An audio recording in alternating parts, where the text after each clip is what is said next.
Welcome, in front of me is a TCL 10 Plus, and today I'll show you a couple tweaks and tricks you can do on this device. So starting off, we're going to begin with the dark mode, which will allow you to turn the system-wide theme into dark one, and you can quickly access it through the notification panel right over here. Simply tap on it, and as you can see, dark mode is on. And now if you pull it, you will see that the notification panel changed into the dark mode. Now, because this is using an AMOLED display, all the pixels are self-lit, so any background that is completely black is not even being lit up. That means that the pixels are completely off, and that will increase your battery life further. So if, for instance, normally you would get, let's say, 8 hours out of that 50%, right now you might get, for instance, 9 hours instead of that 8. The battery that you will get out of this is minimal, but it is worth mentioning that it is there. So using dark mode will prolong the battery life just a little bit. Then moving on to the next option, it's going to be the NXT Vision. Now that is located in the settings right here. And as you can see, we have just a couple different enhancements to how the screen will look like. So you can enable the visual enhancements, SD to HDR. You have also reading mode if you want to, but this will disable whatever we have enabled it. And as you also will see, it makes everything a little bit less appealing to look at. So right now, also in the reading mode, the dark mode isn't necessarily in dark mode. As you can see, the black background isn't actually black. As you can see now, it's actually being now lit up. It's on the camera, it kind of looks blackish, but in reality, it's more like gray. So I'm not sure if you can see that, but you can clearly see that it is right now being lit up. So that is, well, obviously for reading, and it will make it, I guess, more pleasant to read. So let's just disable this back up and go back to normal. And then we also have the color mode and temperature. And now this can be only changed if you have disabled the visual enhancements. So right here you can change how the colors of the display actually look like. Sadly, this image that they give here as a template to look at is not the greatest. It only shows you primarily one color, so you're not going to be getting much of a change here. You can only see for some reason vivid being less saturated than standard, which actually makes no sense here. Usually vivids are more saturated and just have way more color in them, which looks to be the exact opposite here. So again, choose whichever mode you like best. Now I would advise you to kind of switch between them and actually look at the content right, for instance, on the home screen, and then switch it back again. Now it unfortunately leaves this setting, which is even more annoying. So yeah, but there we go. So you can now kind of see now, this isn't necessarily the best way to see it, but like I said, unfortunately they give us only one photo, it looks like. So we have no other way to check out other actual colors on here rather than this overly orange image. But moving on to the next one, it's going to be the home screen style. Now by default, I believe when you set up the device, it opts into the drawer mode as it is right now enabled.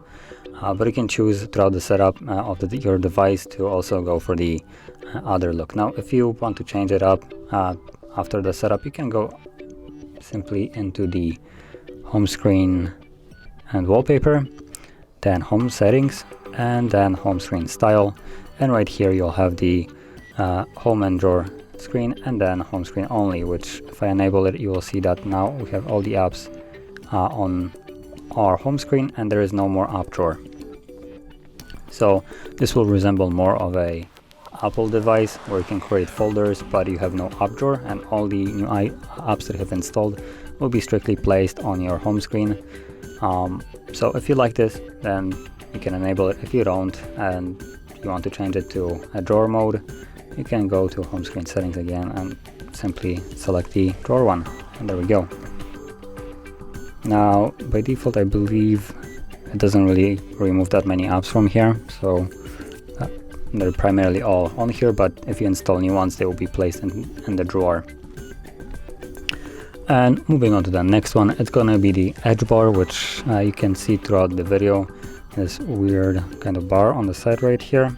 You can actually pull that out and it will give you some apps, contacts, and also ruler.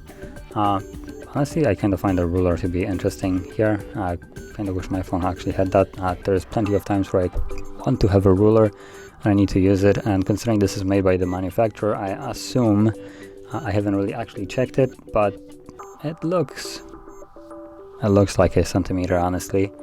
So I assume this will be correct, considering it is specifically designed for this device.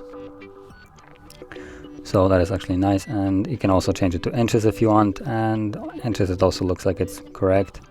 So yeah, you can also tap on the settings and gain quick access to the settings, where you can disable it if you don't want it at all, along with edit tabs, which just allows you to disable certain tabs, as you can see.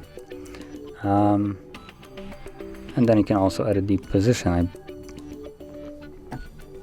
So you can tap on it. It's kind of a weird way to edit it, but you can tap on it where you want it to move it, as you can see.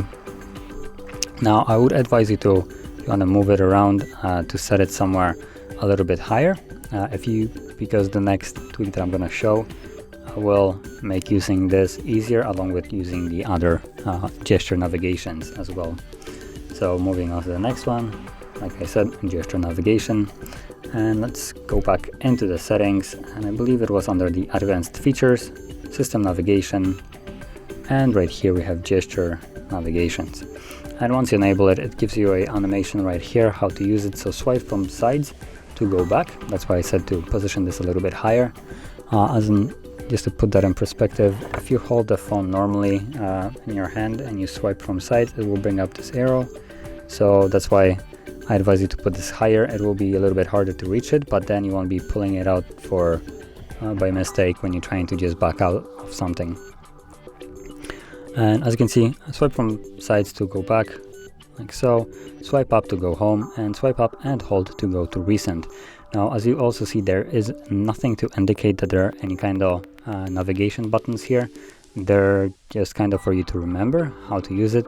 And yeah, also because there is no more navigation bar at the bottom, it moves the icon a little bit lower, as you can obviously see.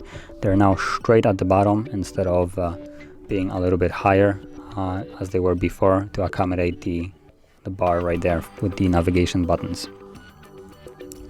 But this will conclude all the tweaks and tricks that I wanted to share. And if you found this video helpful, don't forget to hit like, subscribe, and thanks for watching.